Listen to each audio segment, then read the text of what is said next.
नगर को गया और उसके चेले और बड़ी भीड़ उसके साथ जा रही थी।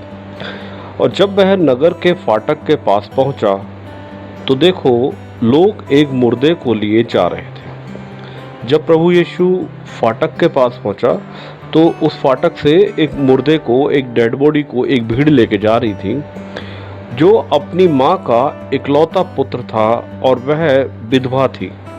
और वो जो मुर्दा था, जो डेड बॉडी थी, वो अपनी माँ का इकलौता बेटा था। मतलब उसके माँ को उसके बाद कोई देखने वाला था नहीं। और नगर के बहुत से लोग उसके साथ थे और एक बहुत बड़ी भीड़ थी। उसे देखकर प्रभु को तरस आ गया। परमेश्वर तो हमारा तरस खाने वाला है ही। परमेश्वर को उसके ऊपर तरस आया और उससे जाकर कहा कि मत रो।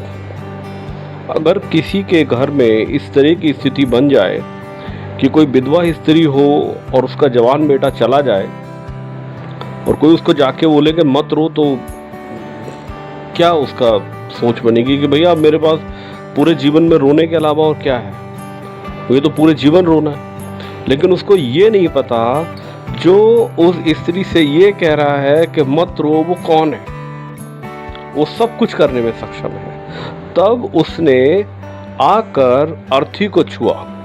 तब परमेश्वर उस अर्थी के पास गए और उस बॉडी को, उस अर्थी को प्रभु यीशु मसीह ने छू लिया और उठने वाले ठहर गए। जो उठाने वाले थे डेड बॉडी को, वो लोग रुक गए। तब उसने कहा, हे जवान, मैं तुझसे कहता हूँ, उठ। परमेश्वर ने बॉडी को हाथ लगाया और उस जवान से कहा, उस मुर्दे से कहा कि जवान, मैं तुझसे कहता हूँ कि तू उठ। मुर्दा कैसे उठ सकता है? लेकिन परमेश्वर की आवाज है तो मुर्दे को भी उठना पड़ेगा। तब वह मुर्दा उठ बैठा और बोलने लगा। उसने उसे उसकी माँ को सौंप दिया और उठ बैठा और उसकी जो माँ थी और उसको उसके बेटे को दे दिया और वो हक्की वक्की रह गई। और मतलब बिल्कुल शब्द किसी के उस पे चेहरे पर नहीं थे। इससे सब पर भय छा गया। अगर कोई कहीं डेड बॉडी लेकर के जा रहा है और अचानक कोई इस तरीके का इंसिडेंट हो जाए, कोई अर्थी को रोके और उसका हाथ पकड़ के उठाए, वो उठ के बैठ जाए, तो मेरा ख्याल वहाँ तो एक तरीके की भगदड़ सी मच जाएगी। और वहाँ क्या हुआ कि वहाँ पर एक बड़ा भय सा गया। लोगों की जो आंखें थीं वो फटी की फटी रह गईं और वे परमेश्वर की बड़ाई करके कहने लगे, हमारे बीच में एक बड़ा भविष्यवक्ता उठा है और परमेश्वर अपने लोगों पर कृपा दृष्टि की है। परमेश्वर ने अपने लोगों पर कृपा दृष्टि की है। और परमेश्वर का ये मौजज़ा मुझे भी बहुत अच्छा लगता है और मनन करने योग्य है कि परमेश्वर कुछ भी कर सकता है।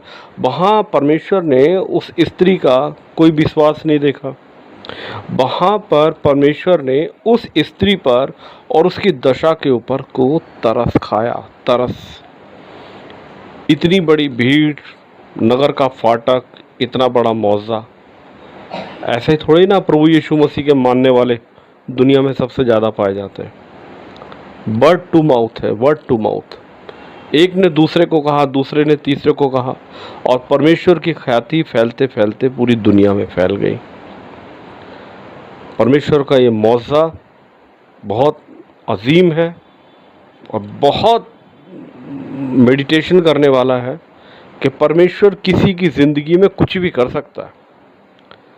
बस आपकी आदतें और आपका व्यवहार अच्छा हो कि परमेश्वर को एक बार आपके ऊपर तरस आ जाए।